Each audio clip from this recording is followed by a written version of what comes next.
All right, do you want me to kick us off?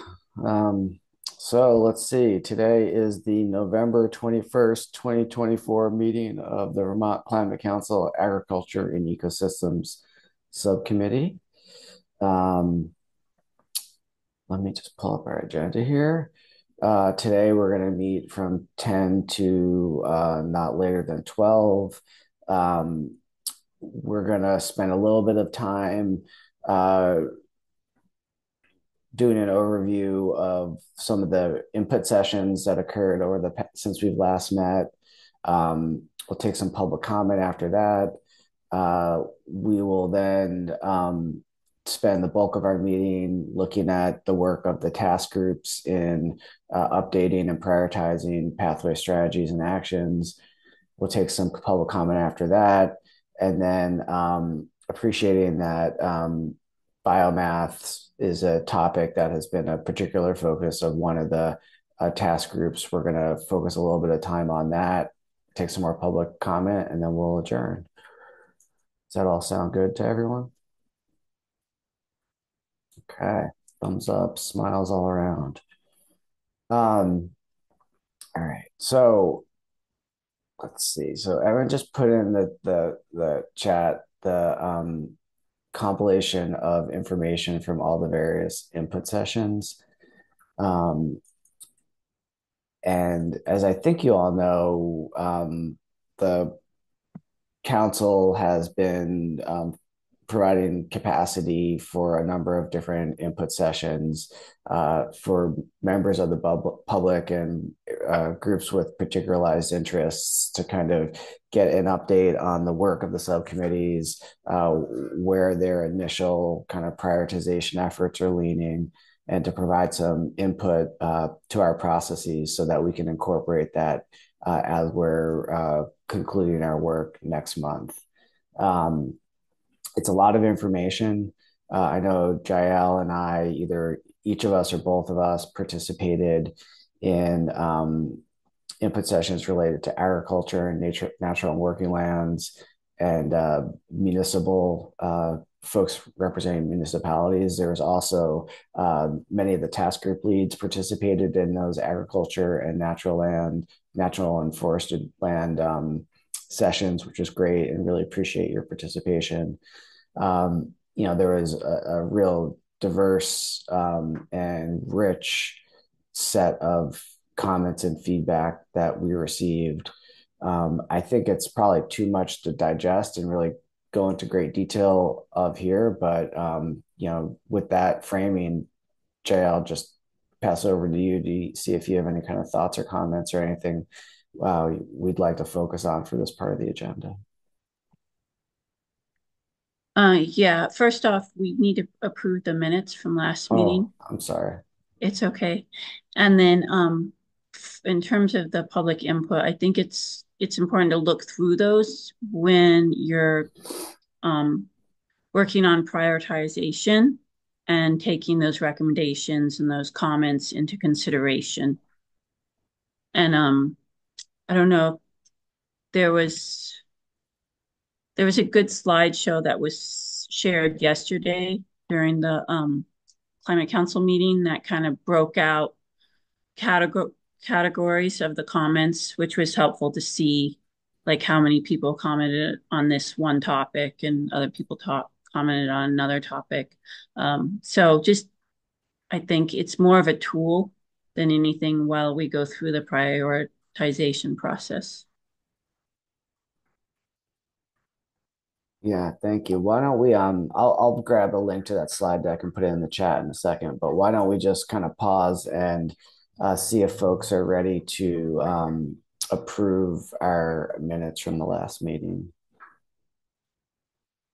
Any questions, comments, revisions to those minutes? If folks haven't had a chance to review them, we can always come back to them next time. But if folks feel comfortable approving the minutes, let's do it.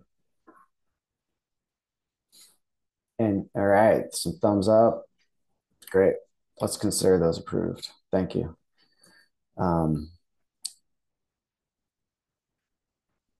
yeah, so here is the slide deck that Jael just referenced. I'm going to put it in the chat for folks to peruse at your leisure. But yeah, I agree. I think it does a nice job of summarizing what we saw in both the input sessions that our subcommittee participated in and across the other subcommittees where there is certainly some overlap.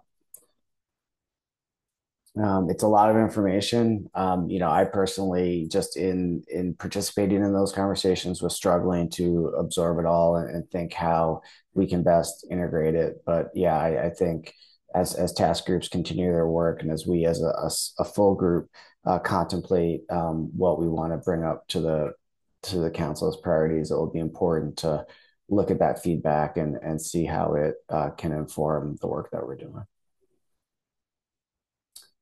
So any thoughts, comments, questions, further discussion on that? Um, just would encourage folks kind of outside of the meetings to try to go through that, at least the slide deck that I just put in the chat, and ideally some of the substantive comments that were compiled in the link that is on our agenda. You're muted, Judy.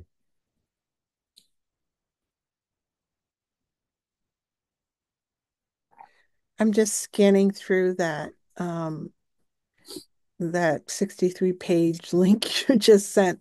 And they're talking about heat pumps. And one of the things that isn't on there that I've been experiencing is we have 2 heat pumps, one on each floor, and they have to be cleaned every year to the tune of $400. And there's a 6-month waiting period to get on the list. And I think that impacts a lot of people as well. So I'm just thinking that should be a consideration that should be in there. Yeah, that's a great suggestion. I know, generally the issue of workforce for things like weatherization and installation of heat pumps is a real issue and has been a constraint in deploying those measures. And yeah, it sounds like the maintenance once those things are deployed is an issue as well, and getting enough folks in state to do that work. So that's certainly something that we can flag and kind of pass along Yeah, to because they're suggesting that because it's taking so long and because of the issues that I'm having with it, they're suggesting we don't use them. kind of defeats So the I have to purpose. not use them for 6 months while I wait for them to come and clean. Wow. Yeah, well, that's not good. Kind of No. defeats the purpose of having them. So, Yeah. okay, well, that's certainly something we can flag and pass along to the folks in cross sector who I think would be in the best position to address that. Um, any other initial thoughts or comments folks have about the public input sessions? Any observations from others who attended? I know Andrew and JL and Stephen and maybe some others were there. So we welcome your thoughts. Sure. I mean, I can jump in. I attended the agriculture and the forestry and natural lands, and I was I thought it was great the cross section of people that participated. I mean, in general, I would say there was pretty positive response to what we put forward. I think we presented a lot of material in a short amount of time, so I don't know that we could consider that. I think it's going to be really important that there's a great opportunity for written input and that everyone who attended and others know of that opportunity and exactly how to use it, because I think it's a pretty limited opportunity to make a comment in one of those sessions. But anyway, it felt like a pretty positive input. Definitely a strong reaction on biomass at the second meeting for sure. Seemed like pretty good support for the nature-based solutions type approaches in general, both from the agricultural side and the forestry natural land sides. So it's just a few quick things that I thought about. Thank you. Stephen. Morning, everyone. Yeah, so some of the prevalent themes that I felt I heard at both the agriculture and forest public meetings were a lot of support for protection of public forests and a lot of awareness of the importance of old forests and mature forests as both as critical in mitigation and adaptation on, kind of a multi-solving, multi-level fronts in addressing climate crisis and ecological, and biodiversity loss. Um, uh, Echoing Andrew, I've certainly heard quite a bit about folks questioning the um, effectiveness of uh, utility scale biomass burning, and also wanting to know more about biofuels and the possible importation of biofuels and what all that would involve in terms of carbon footprint and air pollution. Also, heard a fair amount about calling for some reform of UVA of common use, particularly in regards to allowing more or just as an option passive management of forest. Excuse me, and then surprisingly a lot about bioregional thinking and more kind of planning and adapting within the parameters of watersheds and watershed awareness, and maybe how that might fit in with a larger statewide land use approach. Great. Thanks, Stephen.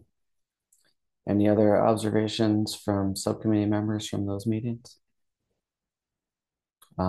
Yeah, I'll share, certainly at the second meeting that was focused on working in natural lands, we did hear from some folks who work in the forest products industry and work with landowners managing their land for forest products, and certainly some, I think, good comments about how that work fits into a matrix of strategies to promote climate resilience and support our working lands and forested cover. So I think there was a diversity of opinions on some of those issues as well. So um, good. Well, I think, the intent with this agenda item was just to share with other subcommittees some high level observations about those input sessions, to pass along that dense document that has all that information, and encourage you to read it and incorporate it into your work going forward.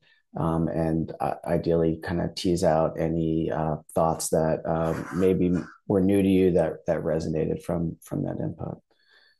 Um, JL, unless you have anything else you want to get out of this agenda item, I think we can move on. No, yeah, just what I said before. You look through it in terms of helping you guide you through your prioritization process, but also you all are welcome to make comments yourselves on other, what on the work of other subcommittees, like Judy, your comment about the heat pumps, like that could definitely, you can enter that comment um, on the website. So you all are welcome to comment on all aspects of the climate plan, climate action. And Stephen, I don't know if that's a new hand or not, but go for it. Yeah, thank you, Billy. I just wanted to second what you were saying. I know I spoke to the call for protection of mature forests and recognition of mature forests as being really critical to climate adaptation and mitigation, but really second what you said about hearing those voices in that meeting too of really calling for uh, support and relocalization and investment in a sustainable timber and forestry industry and supporting young people to move towards forestry or logging as a career path. And yeah, and it's not an either or in terms of wise caretakership of our forests. Yeah, so thanks. Thanks for that. Great. Well, there's a lot of good stuff in there. Obviously, Vermonters are deeply passionate about these issues and live much of this every day. So please do look at that input and incorporate it into your work going forward. So with that, we have our first opportunity for public comment. As I said earlier, we have three public comment opportunities this morning after each of our three discussion items.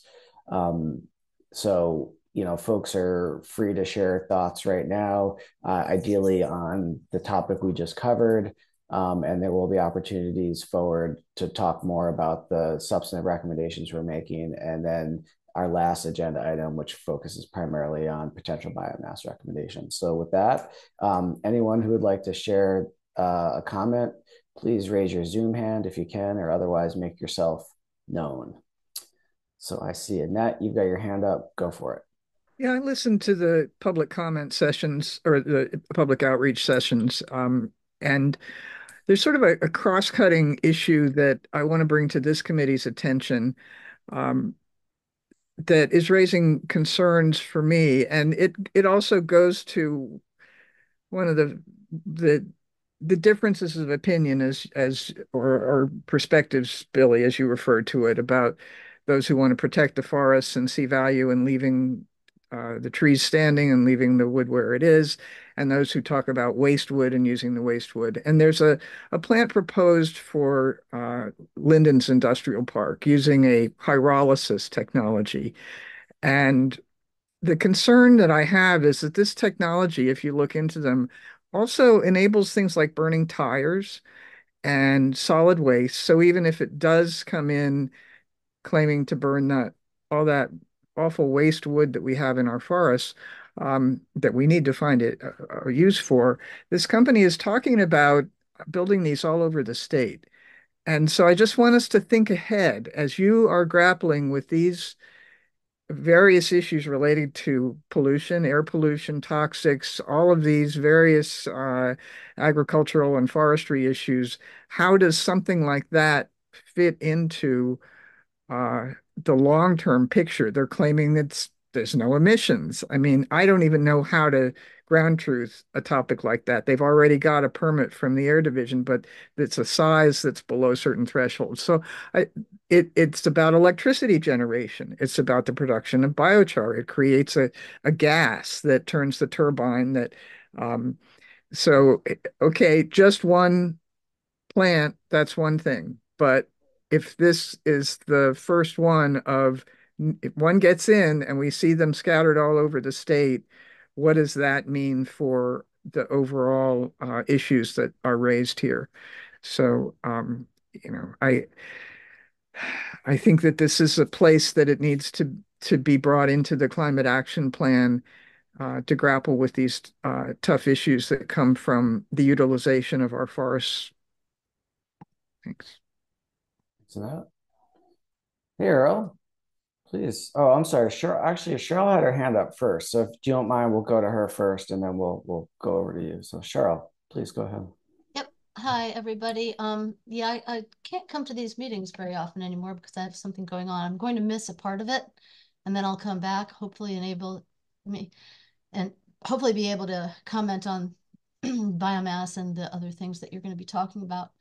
I do want to echo what Annette said, that plant, that's not going to, it's a big thing to think about, that plant going in Lyndonville. I also want to comment on, you started talking a little bit about land use and UVA. Uh,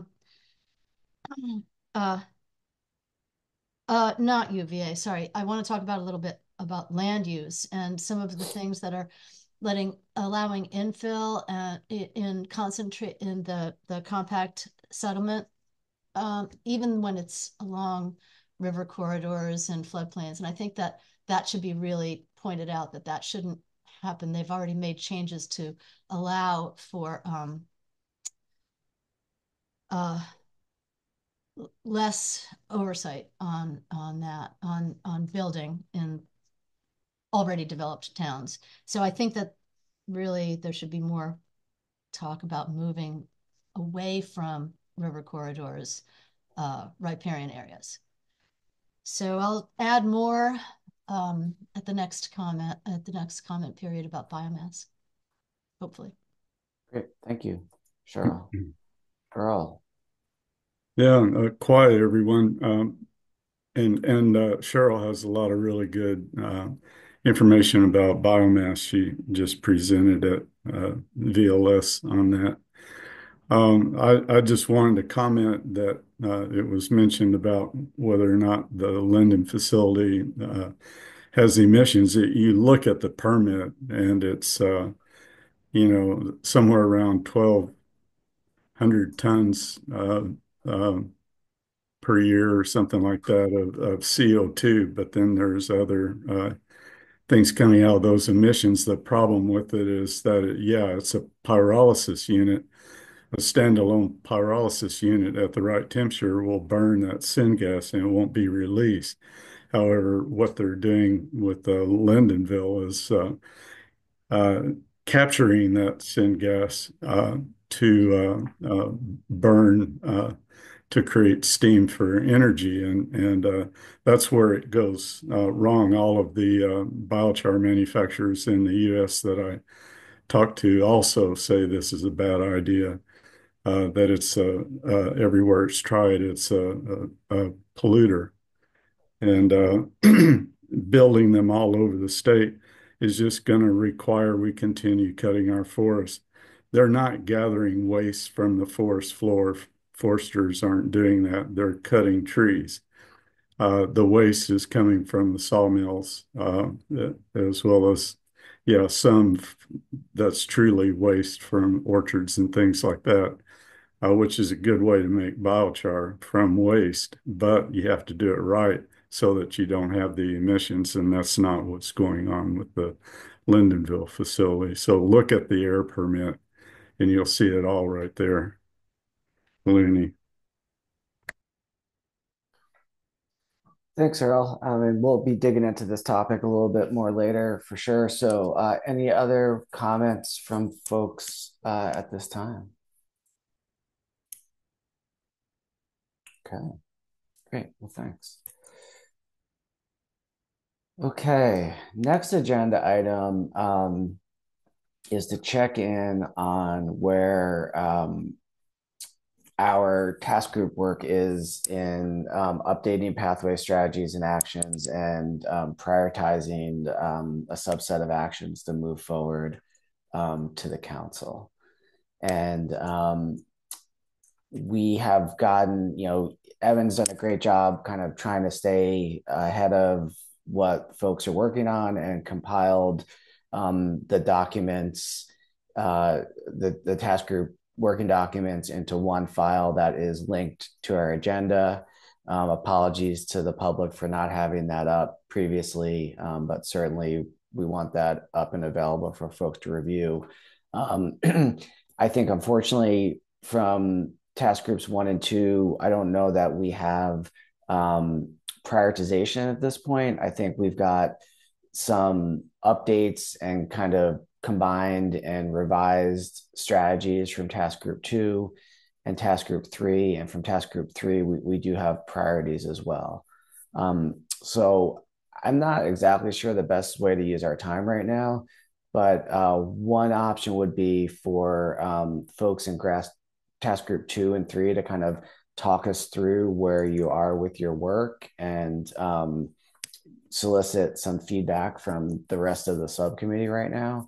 I think most of task group 1 is not with us today, although there may be some reps, so we can talk about that too. But before we do anything, Judy's got her hand up. So what's up, Judy? Question, comment?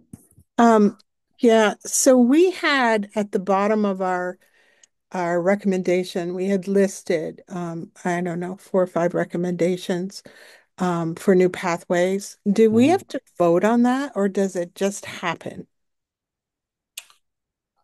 My understanding is that we're trying to use a consensus-based process here, and that we agreed very early on that nothing would be forwarded on to the Climate Council from any of the task groups without the full subcommittee kind of discussing and weighing in on it. So I would imagine that anything new that any of the task groups are recommending will need to be discussed by the full group. And, So is this the place on the agenda where we discuss that?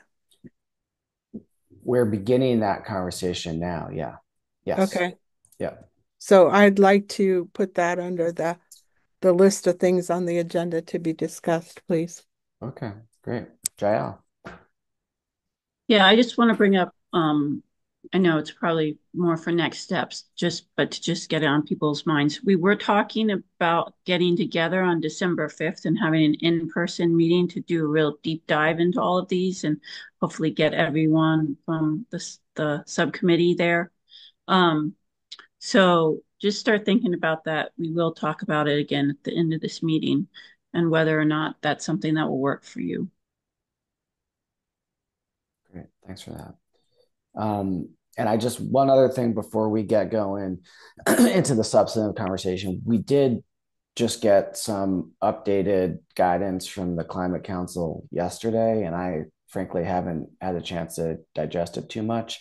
But they are saying that each subcommittee will highlight no more than 15 total priority actions.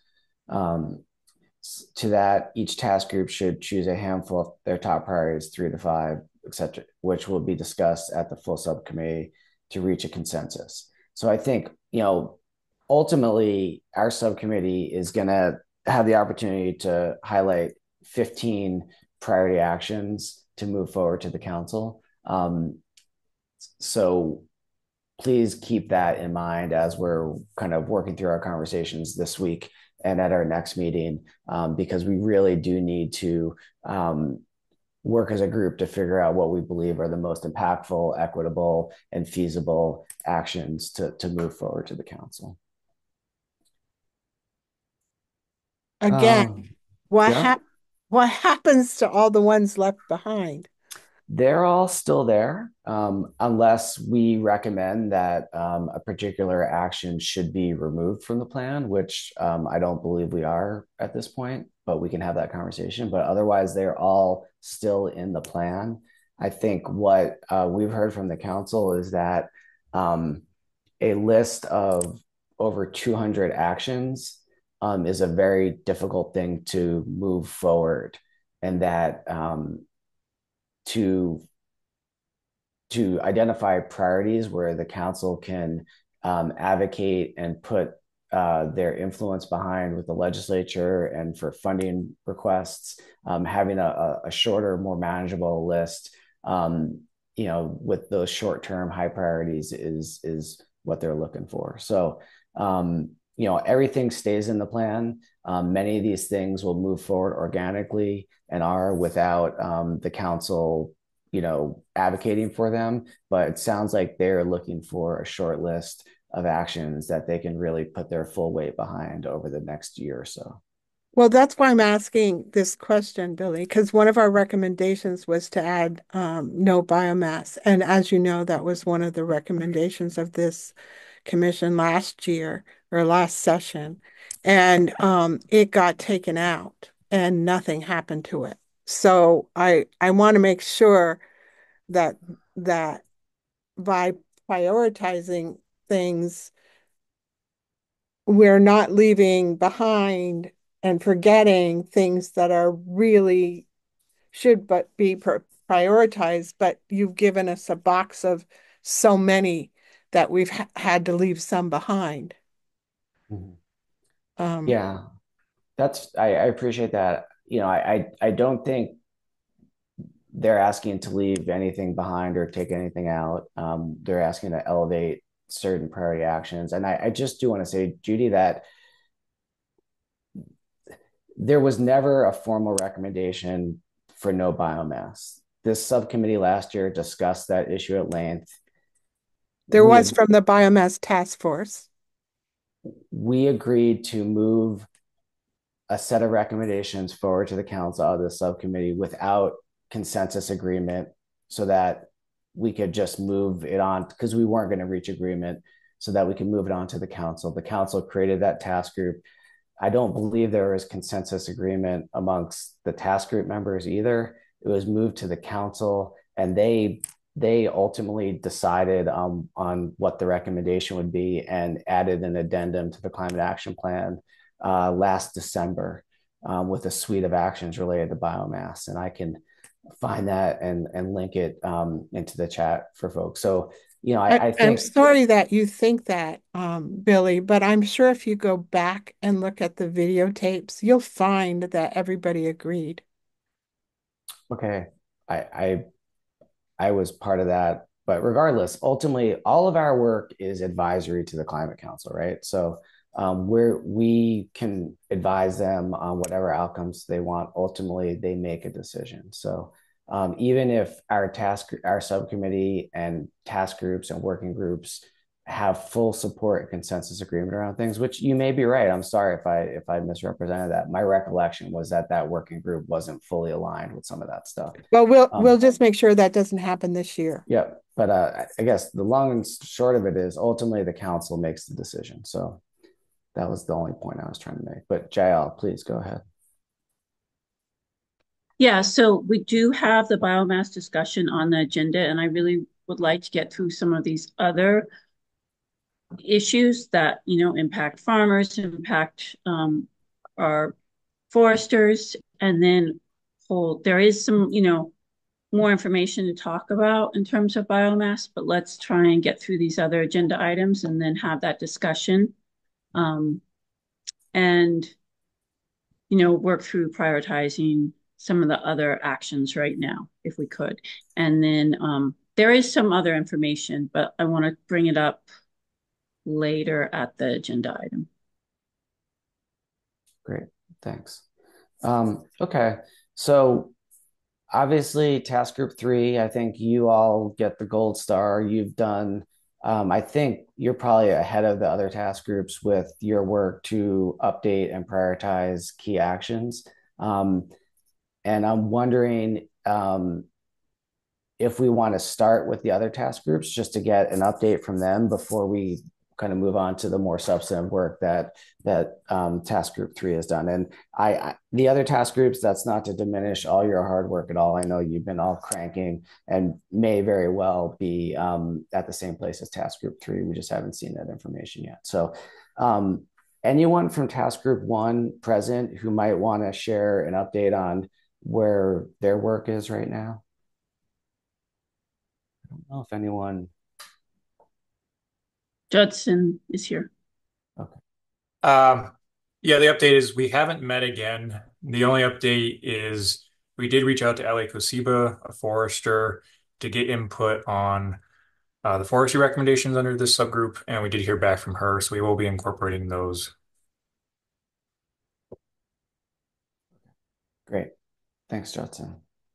So we'll hope to get that information well in advance of our next meeting so that folks have the opportunity to digest it, because we're going to need to make some decisions around that work on December 5th.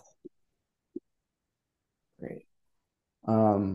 Anyone else from task group 1 want to share any thoughts or observations before we move on? All right. Task group 2. We've got some representation here today. Yeah, I think that would just be me.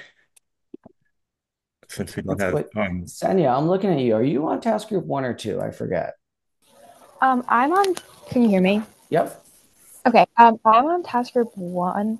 I have actually not been able to go to either of those meetings, unfortunately, because they have been at 1 o'clock in the middle of my school day. So I think next time I'm going to try and get out of that class. But yeah, no, I'm on task group 1. Okay, and we can try to encourage Ryan and others to maybe try to find a different time to meet so you can actually participate, because that's important for all of us. So thank you. Sorry about that. Thanks for being here today. Okay, Stephen, sorry. What were you saying? Oh, no, that's just fine. I was just stepping up because I think I'm the only one here from our task group 2 today. But I don't have anything new to present other than what Evan already has in hand for us, which was four four priority actions, but with the subtext of five different actions in or three different actions in each one of those. But I think we have really narrowed down and probably are prepared to just finalize this list that we gave to Evan and was more or less presented at the last meeting. It's just more in terms of uh, we haven't had a chance to meet again and talk about if there was any significant suggestions for altering or tweaking or any of these as they're currently phrased within the action plan. Okay. And do you have a sense, given the kind of clear directive from the council that subcommittees are going to move forward not more than 15 priority actions? Do you have yeah, that's a good question, Evan. Do you have a sense of whether you'll be able to kind of bring your recommendations down to about 5 priorities? Yes, I think so. I think within climate resilience, adaptation, infrastructure investment, education, and equity, that we would, focus on having five out from within Okay, those parameters. great. Thank you. Yeah, and just, to Judson's question, does each group get 5 actions to prioritize? I think that's the most balanced way to do it, right? We need 15. There's 3 task groups. I think having each group have 5 priorities makes sense. I say that, but also want to leave us a little flexibility if, as a full subcommittee, we feel like there's an extra action from one of the task groups that really does hit that, kind of top 15 priority, that we maintain a little bit of flexibility there. But I think shooting for each group to have 5 priorities that we move forward, or 5 priorities from each of the 3 thematic areas, makes sense. As long as JL does. Ish. Okay. Judy, what do you have to say? Do we all have the same amount of recommendations? Like we had 85. So we have to narrow 85 down to 5. Does everybody have the same amount? I don't know that it's the same amount, no. I think if you want to Because maybe it wouldn't be fair to equally have 5. Yeah. I think if each group wants to bring their kind of top 10, and we can take it from there, but ultimately we're going to need to get it down to 15. So that will be the kind of hard work that the subcommittee needs to wrangle. But yeah, Andrew, any thoughts on that? Yeah, I mean, I don't know. I think when we see all 3 groups put their information in, that's where the hard discussion about that would come, I think. And it may be that of those 85, there was a lot to try to consolidate. There was. I raised my hand because I had a question about, we did take this quote unquote action group approach, where we took several specific actions and grouped them into an overall action, because those actions actually really went together. And if you were to sort of just do one of those and not the other ones in that group, you wouldn't really be achieving the objective of the. So, if we're being honest, we're sort of treating the strategies as the actions, or some subset of the strategy as actions. And I really think that's pretty important, because if we don't do that, it almost becomes it just becomes a very incomplete prioritization, because it won't achieve what we're trying to do. But I don't want to keep investing a lot of effort in that approach if we're going to be told, nope, whatever's listed as a single action in the plan is the only thing that you can put forward as an action. So just wanted to put that out there.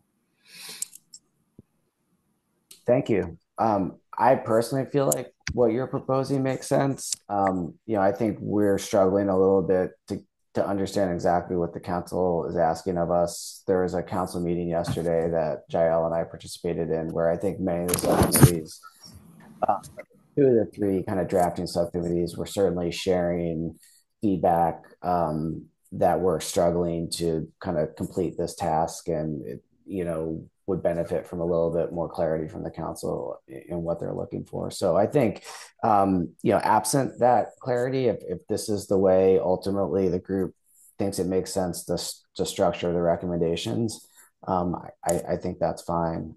Just with the understanding that ultimately the council is looking for some fairly crisp and specific priorities to move forward. So, I think we can balance our interests around kind of comprehensive recommendations against that filter and come up with the best outcome we can. Yeah, so let me just weigh in there. I think, David has said over and over again, combining, he's used those words, combining actions. So I think that's fine. And my understanding is that what we're looking to do with these recommendations is, to either put them forward to support legislation this coming biennium, or, direct administrators to, support certain programs. So think of it kind of in that framework, I think. And then next, the next rewrite, there'll be, the same process will happen, and people will go through and look at the recommendations or look at the actions and strategies and pathways, and then put forward another set of recommendations. So, think about what we can do really realistically now, and, what you think can get funding, what's going to really address reducing our emissions, those types of things. There's in that slide of like how to prioritize it, kind of, the climate justice, make sure you're centering that. So, and then, what you think we could maybe actually get done this session. Great. Thanks, Joe. That's really helpful. So with all that, maybe we get a jump start on that work and look at the priorities, the task group 3 priorities, which is the 4th tab on the spreadsheet that Evan compiled and shared with everyone. And if the group's agreeable, maybe Andrew, Earl, and Judy can kind of walk us through that, and we can start to have some conversation about where the rest of us weigh in on those recommendations.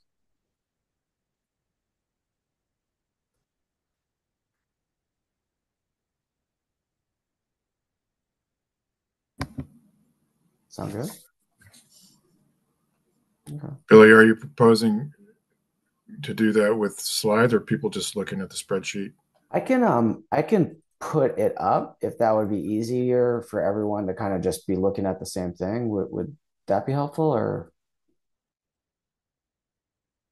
whatever you all think makes sense? If you have slides otherwise that you want to present, it's great. If you want me to put up the spreadsheet so everyone's looking at the same thing, I can do that. Or if we want to just talk through it, understanding everyone has access to it, that's great too. So whatever group 3. I mean, we could try putting up the spreadsheet that way. Okay. You can still see people and. All right. Let me see if I can find it. I think this is it. Or the slides from the session. I mean, that's another way to do it. I don't have immediate access to those, so if you prefer those, we can do that. I just need to find them. I can share the spreadsheet. Okay.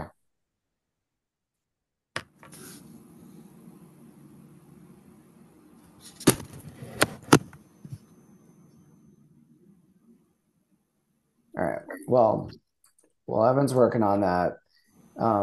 Looks like task group 3 has a number. Well, we'll just wait till it goes up and you guys can talk through it.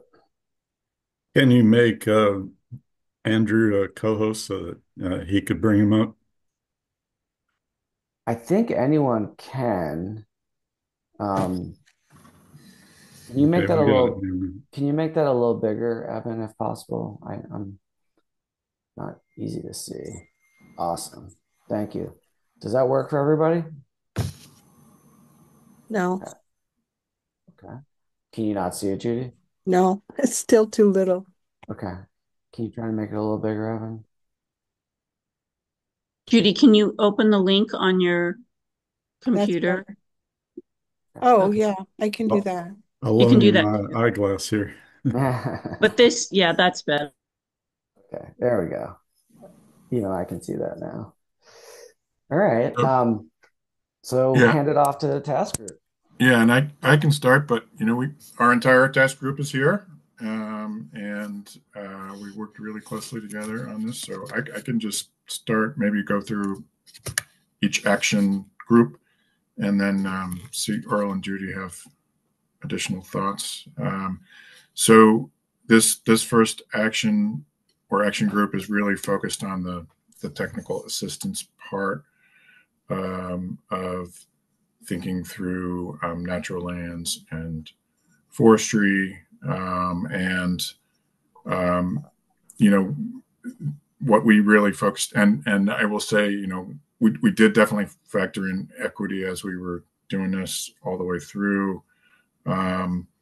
And so one of the and we were trying to be pretty careful with language, or very aware of language. So in this case, the overall action group description really is about providing the technical assistance and capacity and education and resources, and not just to farm and forest land owners and planners, but we also use this term land and water caretakers, those that have a responsibility for land, that they have the tools, and this relates both to adaptation and practice and forest management practices. So that's the overall action, and you can see that the first specific action under that really is very much meeting what we laid out in the action group, which is to provide materials to the land and water caretakers. But I really want to point out that we had some extensive conversations about Western science, and making sure that in those actions that we were using science to guide our actions, that science was braided Western science and traditional ecological knowledge and indigenous knowledge, and represented a diversity of perspectives. So I don't know. I might pause there and see if Earl or Judy, anything on that first things I just said, or before I move on. Yeah, we saw a distinction between braiding and blending. So it was on purpose. We used the word braiding and not blending.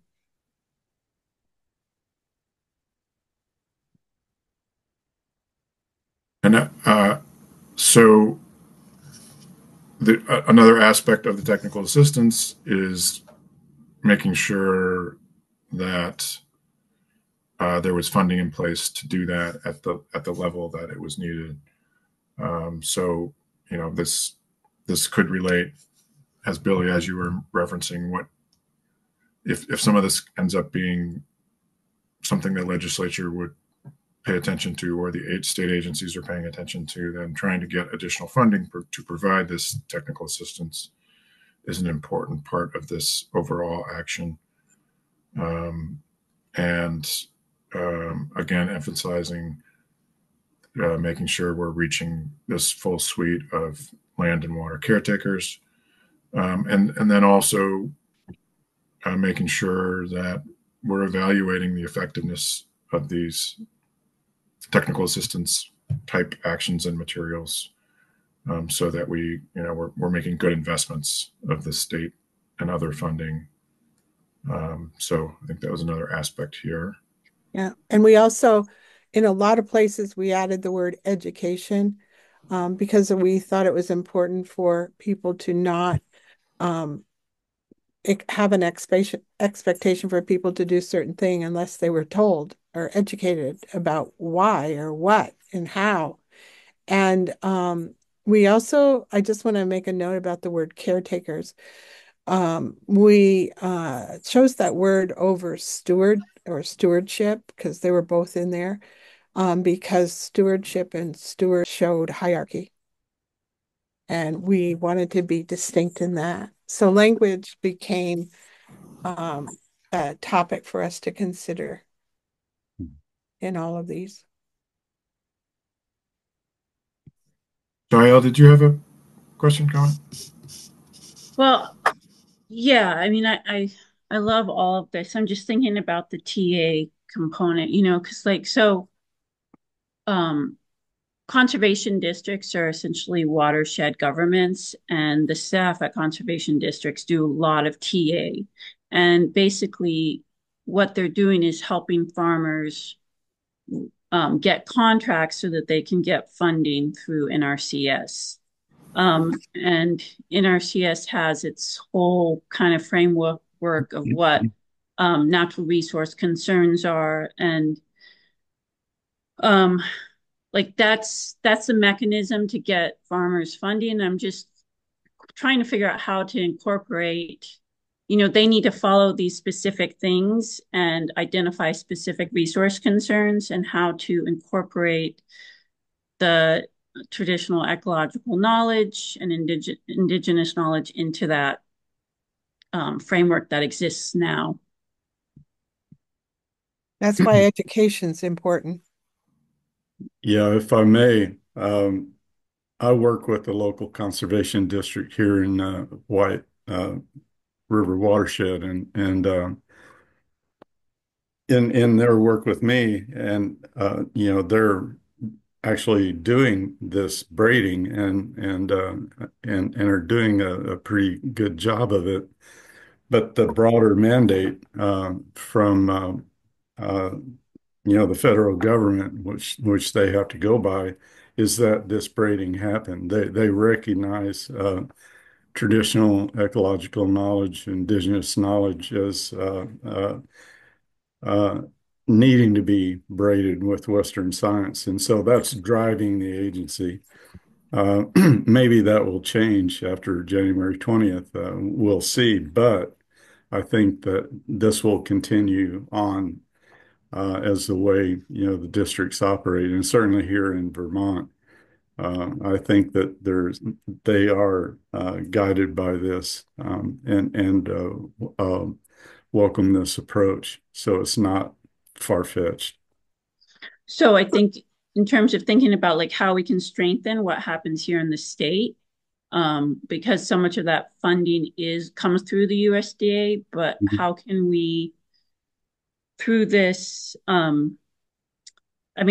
conservation districts are created through state statute. So, the state can do a lot more to uplift that work, and ensure that braiding happens. So just trying to think more strategically and specific strategies that we can get in place to protect this work and enhance. Yeah, I think part of that is what Judy and I in our working group are attempting providing the language and the guidance. If that can move forward, we can all work together with indigenous peoples of Vermont and ensure that this is enshrined in Vermont policy and that it'll help the education process. So as Earl says, this may change on January 20th, but right now there's a presidential mandate that this be included. Mm-hmm. And I mean, Jael's comment also just brought up for me that this, we weren't specifically addressing agriculture in our group, but it is very much what we laid out here. It does actually say farmers, and so there is a crosswalk here between this and test group 1, I think.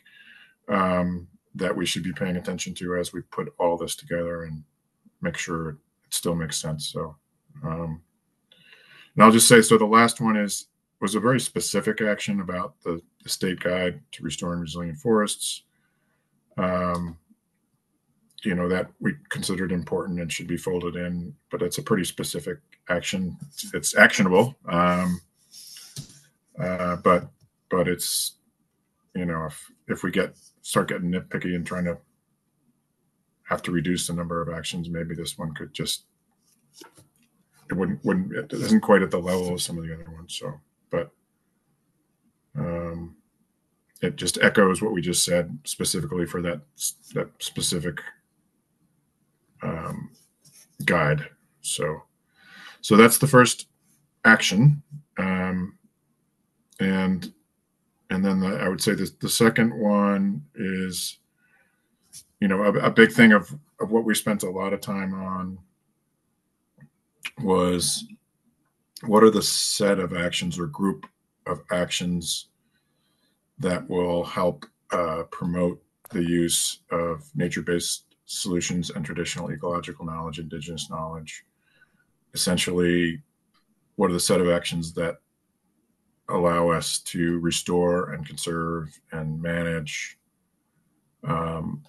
natural lands to be to actually address climate change, mitigation, adaptation, and resilience. And so, that was just for us an overall really important direction that we wanted to prioritize. The way that we thought when we talked about this, we talked about nature-based solutions that were fully informed by traditional ecological knowledge and indigenous knowledge. Making sure, and you can see that in the first actual action there, NBS projects informed by TEKIK. So this set of actions is all about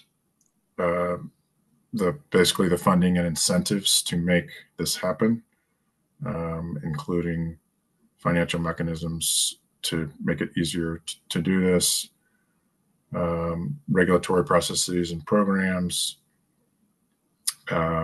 elevating these approaches in the state-led climate assessments and planning efforts, and making sure to include tribal members and, importantly, other traditional indigenous families in this planning. So I guess I would pause there and ask for Judy and Earl to add anything. It's a hot topic here in Vermont, right? But there are probably, I don't know, I wager a guess, as many, if not close to, in traditional indigenous families in the state who are not in the 4 recognized tribes. So we tried to be as inclusive as possible with our language. And so we added that to try to make that happen. I don't know, Earl, you want to add anything? No, excuse me. I think you said it well. That was the goal here, to include all the indigenous peoples of Vermont in this work to try to get this braiding incorporated into Vermont policy. Great. I think we go down we had some discussions about the word incentive too. For me, it was difficult to want to provide a carrot for everything that people wanted to do. It just seemed like being able to have clean air to breathe and clean water to drink should be the incentive. We shouldn't have to incentivize everybody. So I had difficulty with that word, but I guess that's enough said about that. But language was important in our whole discussion, because that was probably the only thing we had different views on and often came to a conclusion that was the same after we discussed it. And incentivize is a hard word for me. I think cleaning air, clean water, and healthy land should be enough incentive to work to make this happen. I know. I agree with that, Judy. However, the reality is that farmers, it's so hard to make a living farming and to grow food, especially with the pressures of climate change, that, farmers make the choice to do what is most cost effective, which is always not good for the earth, and our water and our Yeah, ecosystem. So you're we, you're you're preaching to the choir here. My father came from a family of 12, my mother from a family of 16, and they were all farmers. So we're not, I'm fully aware of that, but I'm fully aware that it can be done. yeah, yeah. So that's like within this current economic system and with the programs we have and everything, how can we support farmers in moving away from those destructive practices?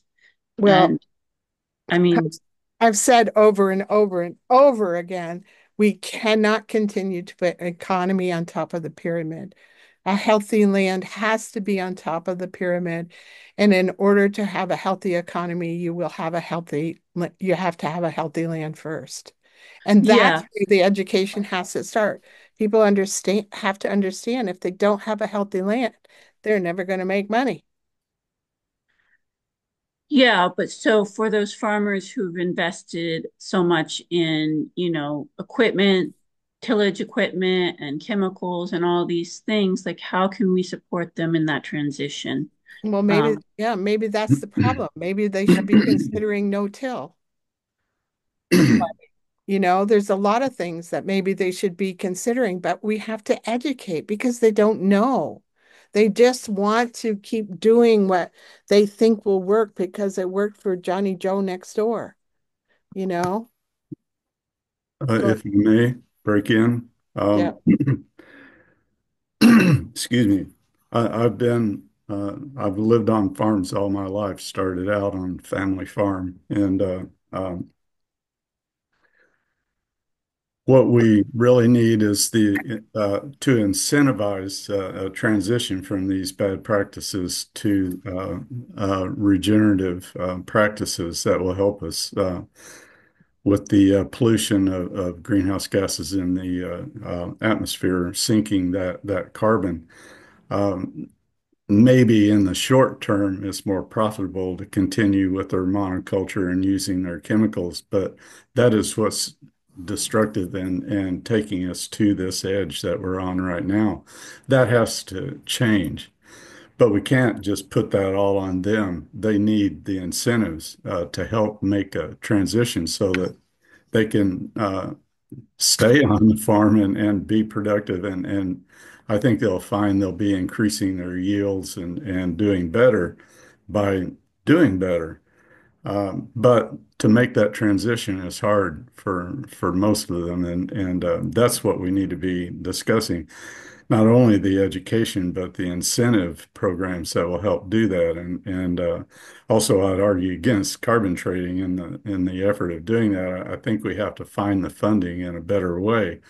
I would suggest that that funding come from the fossil fuels industry by stopping their subsidies.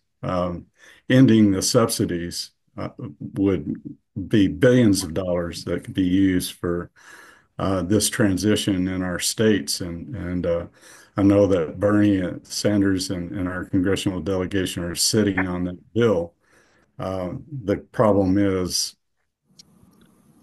that they're not confident in introducing it now because of the way the elections turned out. But it doesn't mean that Vermont can't bring this out because I think that I've been an organizer through past administrations, starting with Nixon to Reagan to the Bushes to Clinton to Obama and Biden and um, all of them have been problematic, some more than others. So I think we have to just keep moving forward as a state, and we can roll this out in a good way if we roll up our sleeves and want to do it. But I think the funding can be found to help farmers transition as well as low and middle income folks to be able to transition to electricity as well. And we just have to want to do it bad enough. Looney. Yeah, and I'll just add one more thing, which is, on I think it was at our last meeting where Ryan did a presentation, and I mean, a couple of things struck me about that. One is that that agriculture is seen as emissions and not mitigation, and agriculture can be seen as mitigation if the practices are ones that actually do mitigate, and that provides an opportunity. And then the other thing is the co-benefit of water quality from all of these actions that we're talking about here, and the incentive, the more incentives of improving water quality to Lake Champlain and other places can provide a financial mechanism to help do some of these things. So I mean, I think there's opportunities, but we have to really think about cross-cutting and thinking about mitigation and resilience and water quality all together. So I think we can probably move to the next one, Evan, there. And so this third one is kind of about the strategic part of this. So the strategic part of doing this so that we are sustaining biodiversity and forest health and water quality and climate resilience. So definitely what I was just talking about there. And, we have some specific actions that we think some state agencies can take, and making sure that we are setting objectives that are addressing forest health, water quality, and biodiversity. And we do reference the private lands in UVA, and that these actions are informed by TEK, and making sure that resilience funds are available to support land and water caretakers to take these set of actions. And again, working to increase resilience, enhance biological diversity, and improve water quality, really thinking about that intersection. So I don't know, Earl and Judy, anything on this set of actions?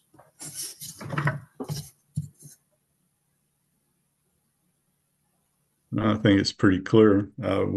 We added water to this because it's really key to this work, but it was seen to be left to the side, and so water caretakers, water quality is something that we wove in there because that's important, just as important as soils and air and all the rest of our mother's qualities.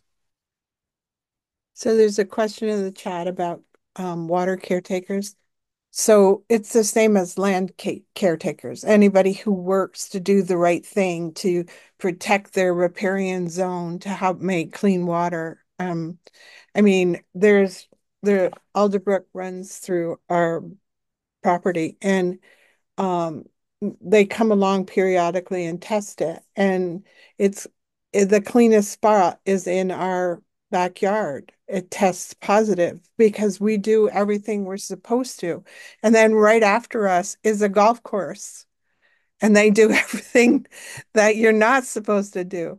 And so people who are caretakers are people who want to protect the water, just as there are those who want to protect the land. It's Salem Mem shows it's the same thing, right? It's just we need to work together to educate people that that they have to do this and they have to do that to protect their water or protect their land. Thanks for that. Do you mind if I jump in with a couple questions, comments on this one? I think this is a really important action group, and with the focus on forest health and water quality and climate resilience. And I wonder if you'd be willing to accept a friendly addition on an action related to providing data on forest health trends, because I think without that sort of data, we're not going to know if we're making progress on some of these actions. And there's a relevant action in the Forest Futures Roadmap that I'm going to put in the chat that may be a good complement to what you're suggesting here. So we'd just ask if you give that some thought, either now or before the next meeting. I'm sure we have friends who would be able to provide us with that information.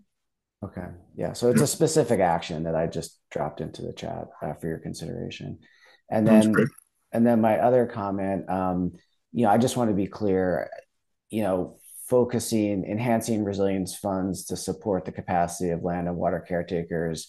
That one, I think that's great. I'm assuming that includes both, nature-based solutions, but also other solutions such as like continued support for programs that fund like bridges and other things for forest land managers to improve water quality as they're kind of managing those lands. So I'm hoping that this is a broad net of recommendations to achieve those outcomes that would include those sorts of incentives.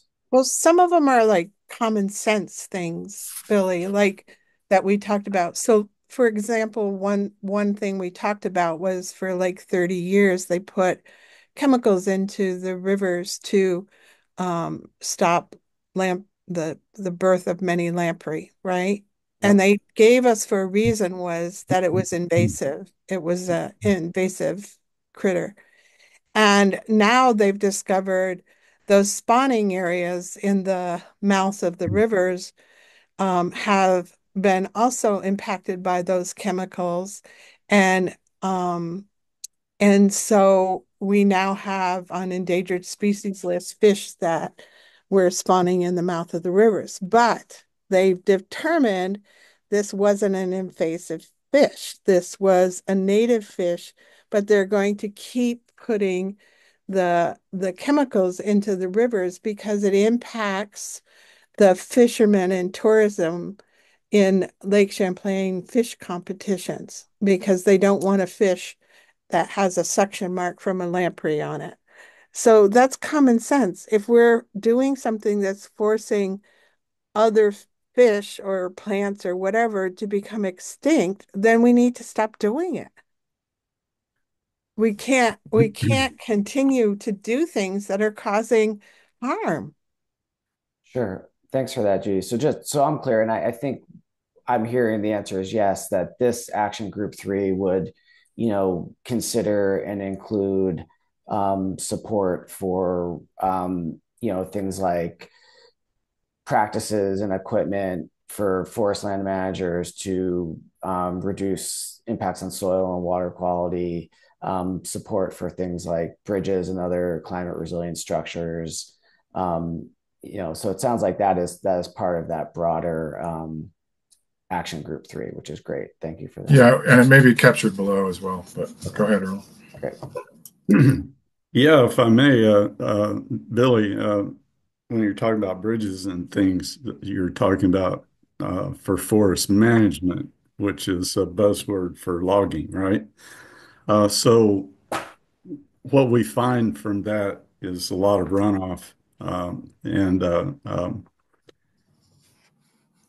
it kind of breaks up the forest in doing all of that. And so I think that what I don't see being enforced in Vermont is total maximum daily load under the Clean Water Act and actually enforcing that. So, which means going back to the sources of pollution in our streams. We start dealing with that process and minimizing, which includes sedimentation. And so I think that has to be part of the focus is, the state enforcement of streams that are continuing to be polluted, whether it's with nutrients or contaminants or sedimentation, which all gets out into the lake ultimately. So that's part of that. And on the forestry end, you know, I would just ask that we look at the fact that we're barely 1% of old growth, and we only have about 7% of the state, as I understand it from the data, that is publicly owned, national and state forests, et cetera. Only about 7%. So why can't we leave that 7% alone? And of it is owned by landowners. And so the education needs to be with them if we're going to develop the corridors and old growth and that we need for migration patterns of our relatives that roam through these forests, fly through and swim through. So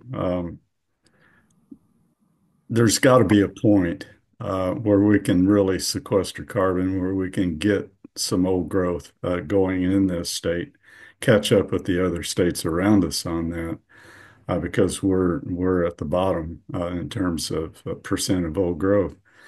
Let's have a focus that way and educate landowners about sinking carbon and promoting corridors, pathways for migrations. Thank you. Yeah, thanks, Earl. And I do see there's some actions further below that speak to that, the kind of percentages of old forest conditions that the state should be striving for, which I'm supportive of. I think there will be a continued need for durable wood products and forest management, even if we achieve those goals. So making sure that these recommendations do cover support and investments in infrastructure that makes forest management as supportive of water quality, climate resilience, and forest health as possible is great. So I appreciate seeing that those are included here. Yeah, and that's the other reason that I, for one, am worried about biomass, burning our trees to generate energy for the grid. That is exacerbating what I just said. I think we need to think smart and consider all of this. I'm going to go to Jael and just acknowledge we've got about 5 more minutes for this agenda item, and then we'll move on to some public comment. So Jael. Yeah, so just to kind of Judy's point, like the common sense, I mean, I'd love to just think that people have the common sense around these issues, but so would I. I've witnessed otherwise. And so I'm just wondering how specific we really need to be, because I think for like the layperson reading through some of this, it's vague and they might not understand what we really mean. So like what, I don't know. I guess we need to have a conversation about how specific we need to get with these recommendations. And then another point is like, and I don't know where this fits, and I think Earl, you could probably speak better to this issue, but beavers and their role in the ecosystem and beaver deceivers as we like work on some of these projects. And I just feel like that mention of that infrastructure, at least like beaver deceivers, should be added to this. Yeah, well, Annie, thank you so much, Jael, for bringing up our relatives, the beavers. They did an excellent job of managing the waters to prevent flooding and creating biodiversity. We have to recreate that. Well, this climate change issue is hitting us fast because the deniers, kept us from getting to where we needed to be, and now we have to move quickly. This generation will make the difference for the future generations. And so, projects that recreate the little low water beaver dams in the upper feeder streams to our major rivers, and until the beavers can really come back and get this done, and promoting, the beavers, and doing this, leaving them alone and not killing them, which is what's going on right now. That's really important. That's the key to recreating the wetlands and the beaver ponds and everything that prevented the flooding downstream. Yeah, So, I agree. That's the difference between our 100 acres and the acreage next door to us, which is the golf course. We allow the beaver to eat and eat and eat and then move their dam, and then eat and eat and eat, move back. And for 50 years, I've lived here, and that's all they've ever done is move from one place to the other after they've used up the food. And it's such a natural thing, but that people don't always want to do that, and because they don't want to see the land flooded. But then I saw that Billy put in here about the word invasive. For decades, I've been talking about that everything here is invasive. Remember, we had 2 miles of ice on top of us. There wasn't a living plant, everything. And I called them introduced. And I just heard Vermont VPR that they said the state agencies that were there and speaking were no longer going to use the word invasive. They were going to use the word introduced. And I'm like, well, it only took me 30 years to get them to hear that, but now they are doing it. And I think that's part of education, part of understanding the story. You have to know the past in order to understand today before you can direct the future in a good way. If you don't know that past, you can't direct it in a good way. so I can basically just introduce the last couple actions because that's, I think, all the time we're going to have, just so that people are thinking about it. And I think, Rick, you'll be addressed in the public comment section probably here shortly. But because I'd love to hear what you have to say, actually. But action group 4 was really about nature-based solutions, and it was really focused on flood resilience through promoting healthy, connected river corridors, floodplains, and wetlands, and the set of actions that we can take to get there, including restoration actions and management actions. I think, given that we're running out of time, we could just say that that's captures pretty well the set of specific actions that are underneath that we'll have time to talk about another time, I hope. And then the next action is, I think, really important in that it's saying for all of these restoration, conservation, management actions that we are doing it strategically and equitably.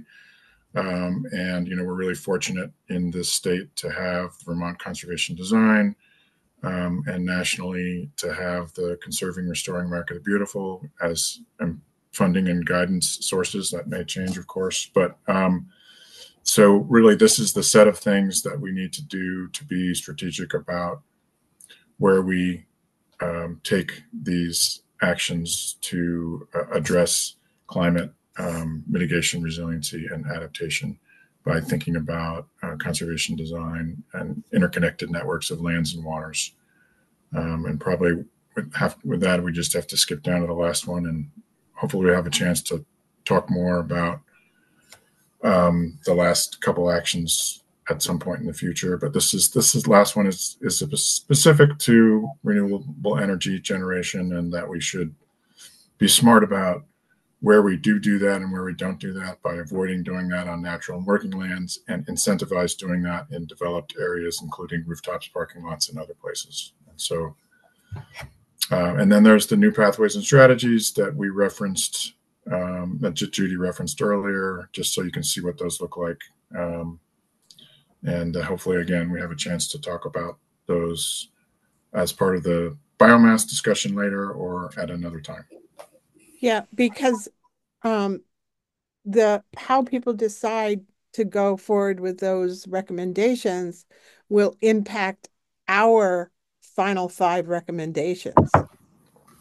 Will it impact my opinion on them? Right. What they should be? So that's why I want to know, so we can move on. We need to move on and discuss. Yeah, we're taking those up in the next agenda item. So Perfect. Hopefully we'll have time for that. So thank you, Task Group 3, for all this excellent work and for walking through it with us today. We'll certainly have time to go back to those remaining couple actions that we didn't cover in depth at our next meeting. So we have now our second opportunity for public comment. We'll pause and do that for a few minutes, then go to the next agenda item, which is a focus on potential biomass related recommendations. So any members of the public interested in sharing your thoughts with the group, please raise your Zoom hand or make yourself otherwise known at this time. Rick, I know you were trying to get in earlier. Certainly, yeah. Now. So please go. The floor is yours. Yeah. I just had a quick comment, and sorry, I didn't realize what the protocol was there. Just a quick thought about when we use the words managing for biodiversity. That means a lot of different things to a lot of different people. Some of them being good and some of them being bad. So, for example, when natural resource agencies talk about creating early successional habitats, cutting down forests to create early successional habitats, that is very bad for biodiversity. So, we're giving a lot of leeway to the natural resource agencies to determine how we're going to manage for biodiversity. And it's, to do that, we don't, this is a state that does not have a biodiversity protection plan. Of course, it's a country that doesn't have a biodiversity protection plan, as we should all know. And, because we don't have that, we rely on things like wildlife action plans, which only consider wildlife. They're not biodiversity plans. So I just want to raise that as a point to think about, to put in the back of our heads when we're talking about that as an action item, that, managing for biodiversity is a big topic, is a big can of worms. And that's it. Thank you. Thank you. Mike B, go for it. Okay, thank you. I'll just check that you can hear me. Thumbs up, yes? Yep.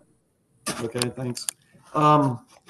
Thanks, I'll try to be quick. I appreciate the input, the conversation, the discussion. I think I find myself completely in agreement with Rick, with Earl, with Judy.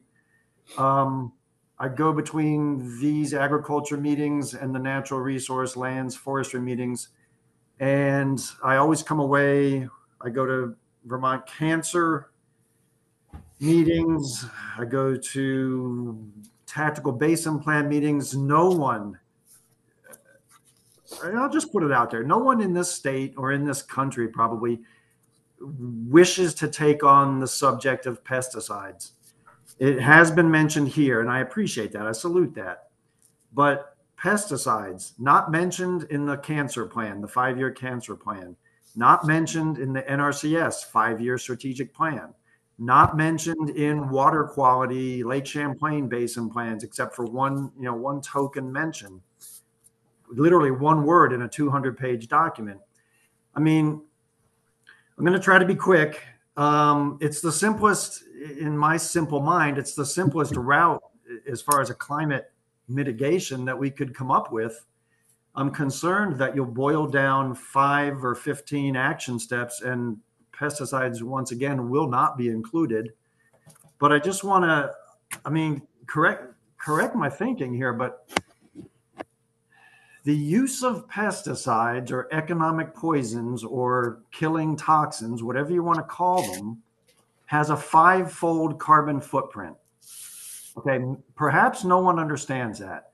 But when you mine phosphorus, which is needed for plant growth, you mine phosphorus on tribal lands, state lands, and federal lands, mostly in the American West, and you leave it as a trash heap full of tailings and toxic minerals.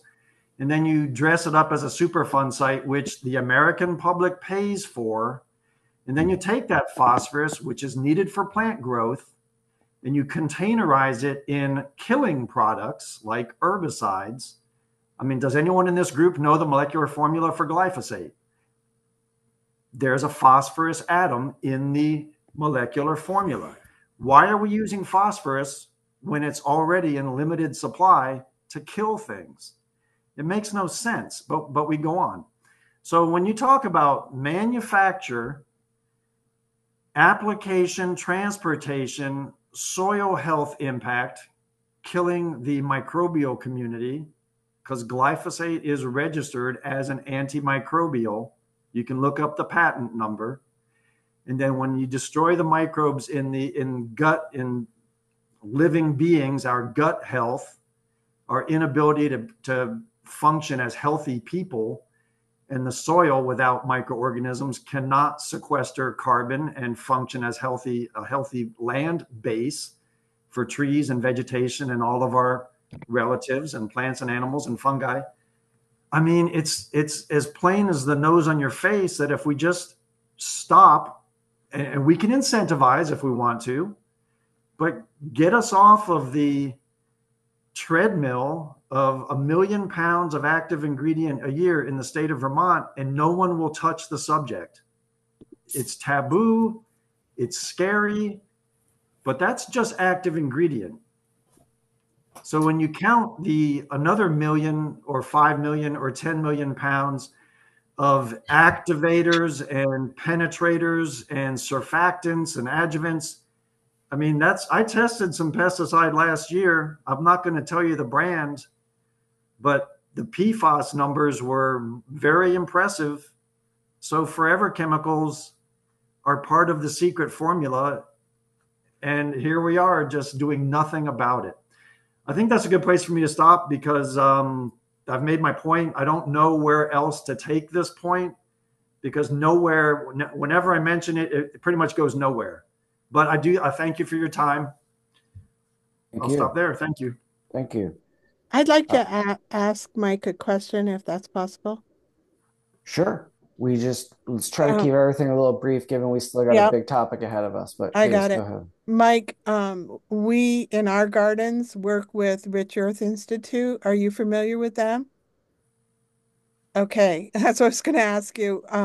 It's a process of using urine on our gardens. So we combine urine and heirloom seeds to grow very healthy food. And I just wanted to make sure you were aware of that process because it's happening more and more in the north. It's been happening a lot in the Brattleboro area, but now it's coming up here. Shelburne Farms is using it. A Meach Farm is using it. A lot of farms are using it now, as are we. And Thanks, so Judy. I just wanted to let you know. Yeah. Thank you. I see, thank you. I see that Jim has a comment. So I will just add that there are organizations in Vermont doing great things. Like King Arthur Baking Company does not use herbicide on their landscape. South Burlington hires me to do invasive species work with no chemicals on 400 and some acres that drain into Lake Champlain. That's brilliant, I think. I mean, I'm internal to that, so maybe it's just my opinion, but there's plenty of good happening, but there's also plenty of mindless, we've always done it this way, what could possibly go wrong? This is the way we do it, and our lake is dead. Duh. Yep. Thank you. Thanks. Like Jim. as well. Hi, my name's Jim Taylor. I am tribal councilman for the Elnu Abenaki tribe in southern Vermont. Tribal council building is in Brattleboro. I'd like to commend Mike for bringing this to light. The phosphorus problem is a huge problem, but I want to point out too, with the clear cutting that goes on, not for logging, but for power companies, especially some of the power companies that come out of Canada that are going through the state of Vermont, and some of the planned um, building that's supposed to be coming that we've recently found out.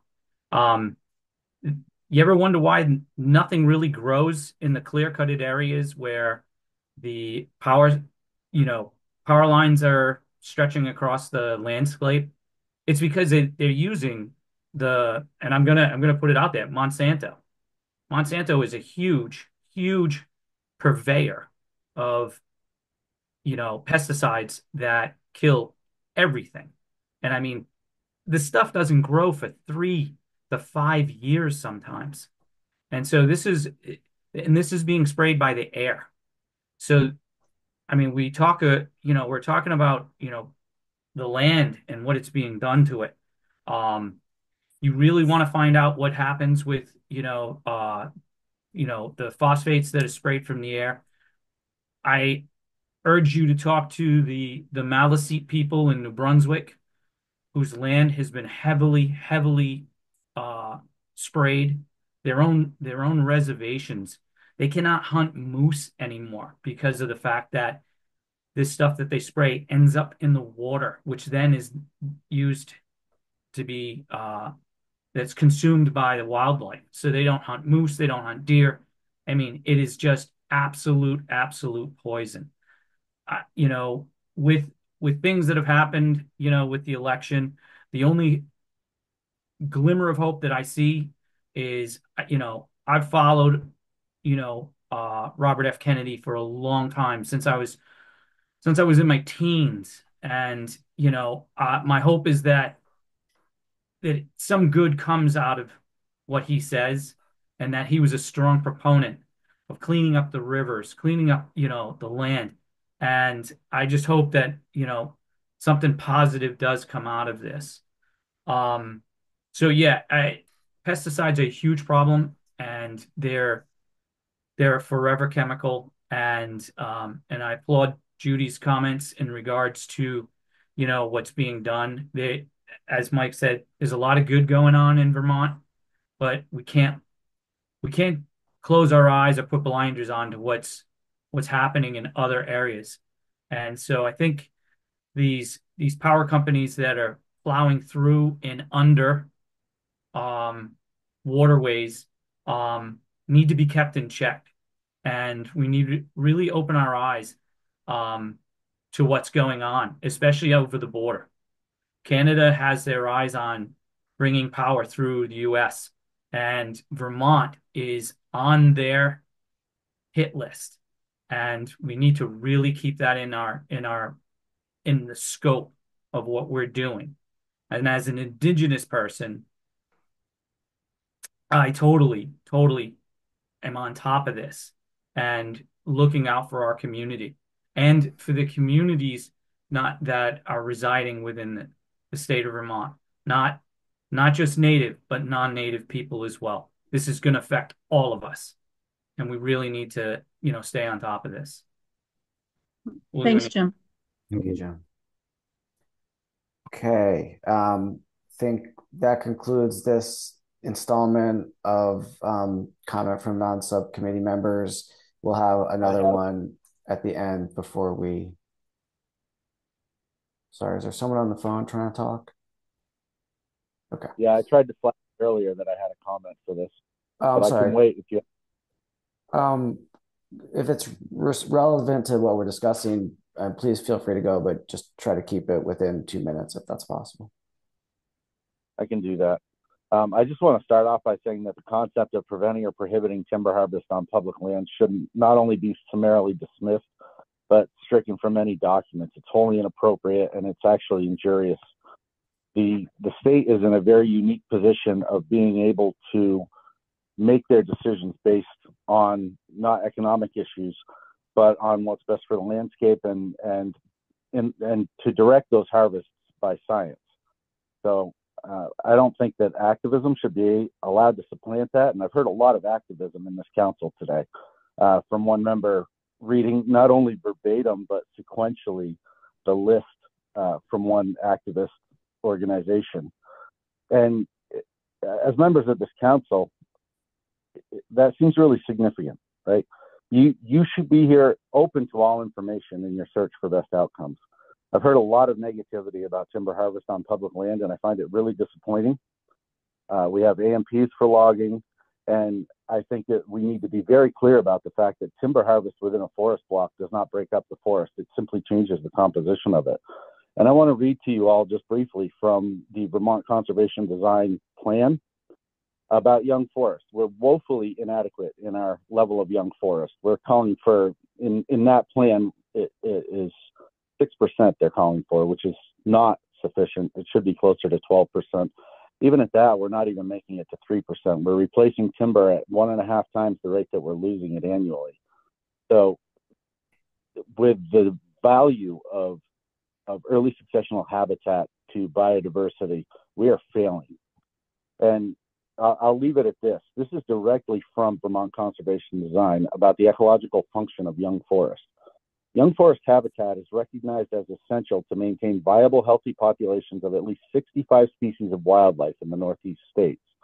54 Vermont species of greatest conservation need and 4 categories of insects require or depend heavily upon young forest or old field shrub habitat to maintain healthy populations. Young forest also supports many common species. Prior to European settlement in Vermont, almost all young forest was created by natural disturbance. Currently, forest management creates the majority of young forest in the state. Now, knowing that we need to accelerate our timber harvest and knowing that the state has these unique abilities, the last thing we should contemplate if we're being responsible is the concept that we would stop or prohibit logging on public lands. Thank you. Thanks for that comment. And just so folks are clear, oh yeah, could you just share your name for us so we know who to provide that comment? Yes, this is Michael Covey. I'm executive director of the Vermont Traditions. Thanks, Mike. Yeah, and I appreciate that. And I'd encourage you to look at I encourage everyone to look at the actual written recommendations that we covered today, because while we had a lot of conversation, I do believe they primarily focus on forest health, climate resilience, clean water outcomes on our forests. While they do include numeric goals for old forest targets, I don't see anything in here that explicitly calls for ending forest management on state lands, or any other caps to kind of active management. These are largely strategies that are intended, I think, to improve the outcomes from a climate resilience and water quality perspective. And, were they to go in some of the directions that you were sharing, I would share some of your concerns, certainly. So thank you for that. All right, Earl, you feel free to respond, but I think we do want to kind of move on to the biomass topic with the time we have left, but please go for it. Yeah, I'd just say I'm not speaking as an activist. I'm speaking as an Indigenous person. And part of my statement about the national or the public lands is for the protection of our sacred sites, our cairns, our springs, the things that are really important to Indigenous peoples. And you're only talking about a maximum of 7% of the forest in Vermont. So that's what I was asking for. But I'm asking that as an Indigenous person with talking to our old ones. And, we stayed in Vermont to protect our sites, to protect our homeland. We followed the direction of our old ones in this regard. And so that's why we're still here. And so that's the other piece of this, is protecting our sacred sites. That's where I'm coming from. Well, thanks for that, Earl. Okay, so we've got about 9 minutes left. We want to cover next steps for the subcommittee. That's going to take a little bit of time. We are intending to have an initial conversation around biomass and some public comment related to that. I'm look to you, Jael, about how you think we should use this time best. Yeah, well, so I need a little clarity, and I don't know where to get this clarity. As a council member, when we voted, I guess it was in April, I was still trying to wrap my head around the whole process of being a climate council member, but we voted to, my understanding was to conduct another study on the feasibility of biomass or, eliminating biomass. But we were informed yesterday during the Climate Council meeting that there's need for funding for that study and that there's no funding available. And so I'm going to suggest that we introduce a new recommendation. If that funding doesn't exist to do the study, then we need to make a decision. And, I would like this committee to put forward another recommendation. Can I comment on that? Sure.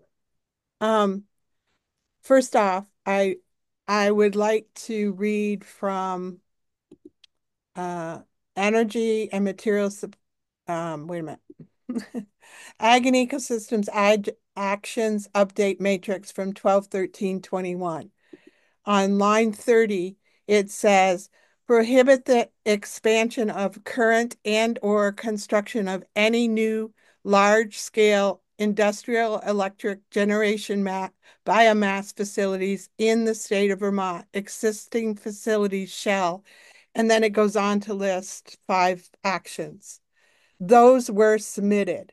There was not consensus, but we had decided at that point that we were going to go with majority rules.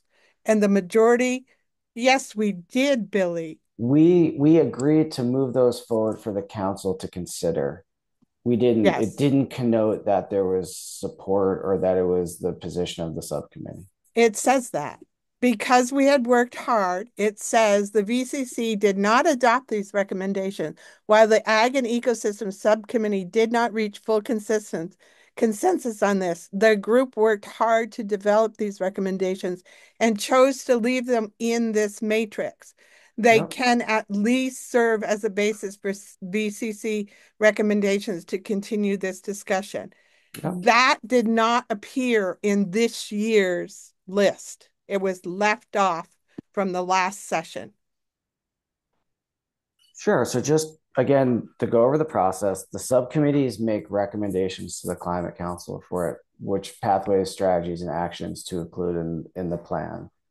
My understanding is the council considered that recommendation from the subcommittee. They chose not to include it in the plan. They had some follow-on work that they conducted, and they included the addendum, which I put in the chat. That is at their discretion. They're not bound by the recommendations of the subcommittees. Then, Billy, what I've been asking you right along is if we prioritize 5 of these, what happens to the rest? You said they don't go anywhere. They stay there and get continued to be considered. That's not a true statement. If the council has included them in the climate action plan, which the council adopts, they stay there. The recommendation from this task group that you read was not included in the climate action plan. Well, that's a different statement than what you've been saying. You've been saying they stay there forever. If they're in the climate action plan, yeah. Thanks, Senya. So yeah, I sorry, it's maybe a procedural nuance that isn't super clear, and I apologize if I haven't articulated that clearly. But at the end of the day, the council decides what's in the plan or not. Everything that's in the plan stays, but that recommendation, as it came out of the subcommittee originally, never made it into the climate action plan. I know that. That's why I expected to see it on our list of things to consider. And because it wasn't on the list of things to consider, I believe we need to put it in this year. We need to show them, because there was one man who came and he said, I joined this committee just to stop the deletion of biomass That was his first thing out of his mouth. I want us to keep biomass, he said. And he has fought tooth and nail to make sure it doesn't go through the council. And so I don't think it's fully being considered all the problems. And I believe we need to resubmit it again. Okay, thank you. That's a very clear recommendation. Can we hear from Cheryl now? Sure. So I guess we can. Public. So let's have a discussion between council members, and then Yeah. we'll have a public discussion. Yes, thank you. So we've got 3 minutes left. I have a hard stop at noon. So I recommend we take this up at our next meeting. I generally support JL's recommendation that we advocate for funding for the necessary studies to occur. And if that's not possible, then they take up a new recommendation. But that seems like a reasonable pathway. But I don't know what we're going to accomplish in the next 3 minutes, but defer to you, JL, how you want to kind of close this out here. Yeah, my understanding that there is no funding, and that's like they're not even going to try and get funding. That's what it sounded like. So the council has never made, as I understand it, a recommendation to the legislature for certain funding, or they have the opportunity to recommend to the legislature or the governor that they include certain things in the state budget. They absolutely could have a recommendation in the climate action plan and advocate before the legislature to fund this study. So that is certainly within the powers and authority of the council. They have yet to do that. So then are you saying we should go forward with our recommendation and not Janelle's, and contact all our legislators to get funding and bypass the Climate Council? Because if they have no intentions of taking it out, the only taking up the subject, then we have to go to our legislators. I guess my recommendation would be that this group puts at the top of our priority actions. What do you mean this group? Our subcommittee. Our subcommittee puts as our number one recommendation to the Climate Council that they advocate for and fund and carry out the study that they included in the climate action plan regarding the impacts and benefits of biomass. So I think a recommendation is that they not have any more facilities open, and that they can find the money to continue the study.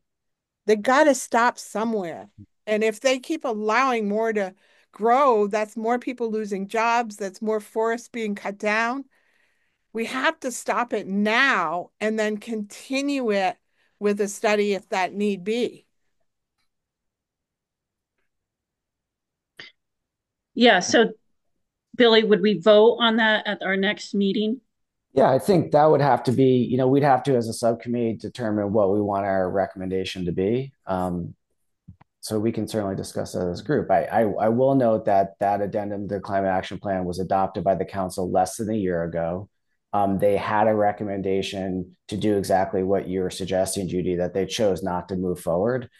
So I would encourage folks to think about, the kind of the benefits of recommending something that was recently, basically not supported by the council versus something that would forward something that they seem to support in that study. But so Billy, I have asked at this meeting several times now, where is the health study report that was done that they're within the 1 mile circumference of McNeil? They were supposed to go, money was allocated. There was a study that was allocated and approved, and a woman was hired. Her name was Costa something. And she was hired to go interview the people within that 1 mile radius about health conditions and upper respiratory. I have asked and written to people, where did that report go?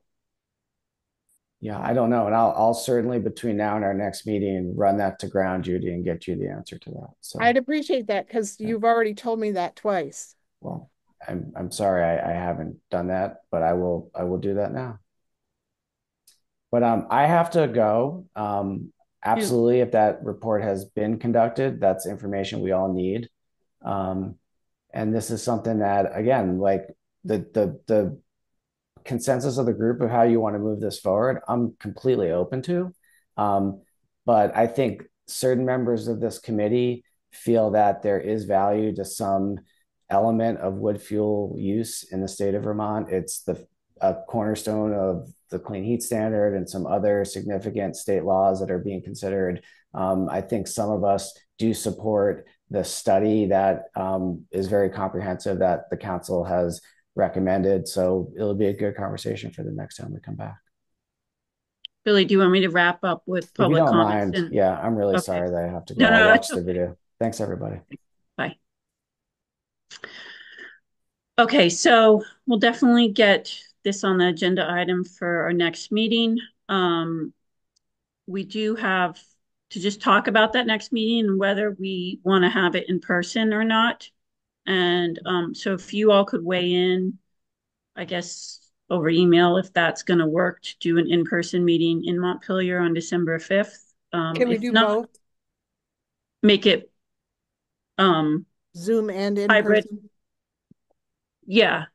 And I'll talk to Billy about it more and with David. So, but if you think you could join in person, just let me know. Let Billy or I know. Okay, Can we Cheryl. still do public comment? Yeah, thanks. Yeah. Yeah, it's kind of really a bummer to keep hearing. Thank you for taking my comment, first of all. Thanks for all the work that you do. A couple of things came up. One thing very last before Billy left. First of all, I think it's not cool to have public comment with people not here. It's very small now, 22 people now. So it's not relevant. A lot of people aren't going to hear what I or anybody else says. So I'm not only going to just be really brief. First of all, it's way uncool to talk about the clean heat standard when it shouldn't have gone in the first place, because that was all behind the scenes. And the Ag and Eco was recommending against biomass at the time when the clean heat standard went through, and was actually when it was first proposed. And then it got shot down, thankfully. And then it went through again, and it's still not in force. And so the PUC is looking at it and they're not happy with it, actually. So for people to keep using it, like Billy and like the Burlington City Council and BED and all sorts of different people, to keep using that clean heat standard as a reason to keep using biomass, that's really not cool. And it's not right. It's not right. It's not there. That's one thing. The other thing is that Billy continuously, and also other people, Jared Duval, continuously say that no, that the Ag and Ecosystem Subcommittee wasn't proposing to phase out biomass. They were. It wasn't accepted by the Vermont Climate Council. And because of that, they formed the Biomass Task Group.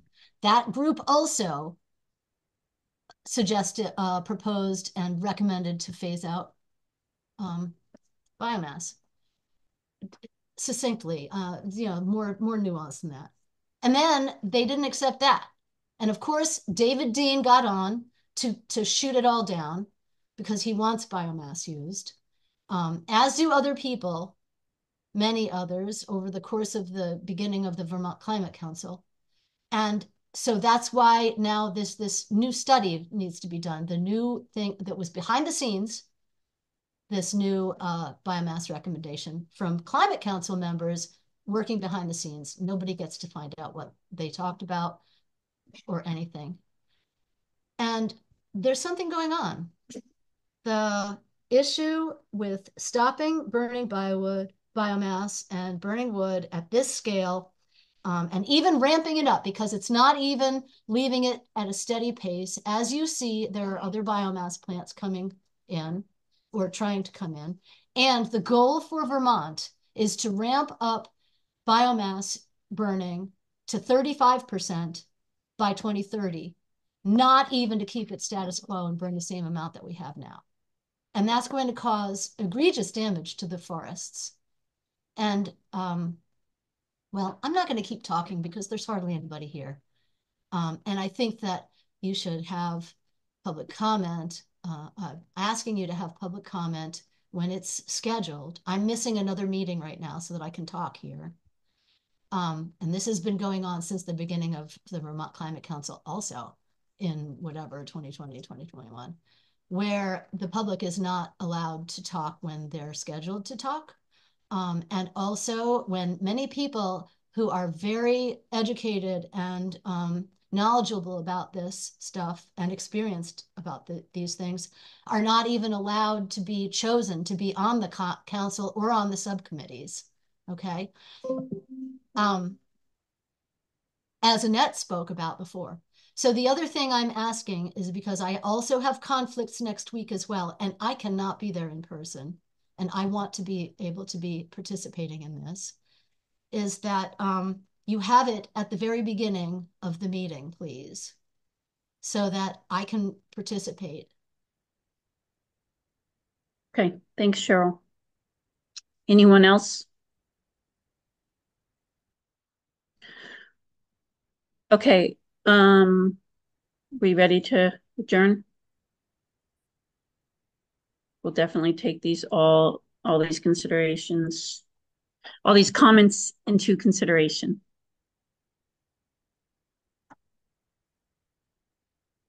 All right, so we will, I'm going to send out an email just to try and figure out when we can meet. I guess a lot of people can't meet on December 5th, so we'll be sending emails around trying to schedule our next meeting.